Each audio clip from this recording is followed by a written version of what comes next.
ના રહેગા બાંસ ના બજેગી બાંસુરી। બંગાળમાં ગામના લોકોએ ઈવીએમ લૂંટી તળાવમાં ફેંક્યા।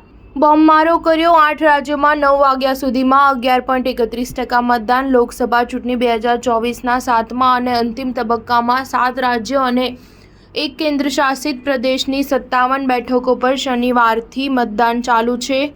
ચૂંટણી પંચની વોટર ટર્નઆઉટ એપ અનુસાર સવારે 9 વાગ્યા સુધી 11.31% મતદાન થયું છે। સૌથી વધુ 14.35% મતદાન હિમાચલ પ્રદેશમાં અને સૌથી ઓછું 7.69% મતદાન ઓડિશામાં થયું હતું। 7મા તબક્કામાં પણ પશ્ચિમ બંગાળમાંથી હિંસાના અહેવાલો છે। પશ્ચિમ બંગાળના ભાંગરમાં સીપીઆઈ અને આઈએસએફના કાર્યકરોએ ટીએમસી સમર્થકો પર બોમ્બમારો કરવાના આરોપ લગાવ્યા છે। રાજ્યના મુખ્ય ચૂંટણી કાર્યાલયે ટ્વીટ કર્યું કે ટોળાએ જયનગરમાં બેની માધવપુર સ્કૂલ પાસે સેક્ટર ઓફિસર પાસેથી રિઝર્વ ઈવીએમ અને દસ્તાવેજો લૂંટી લીધા અને 2 વીવીપેટ મશીન તળાવમાં ફેંકી દીધા હતા। 7મા તબક્કામાં પણ પશ્ચિમ બંગાળમાંથી હિંસાના અહેવાલો છે।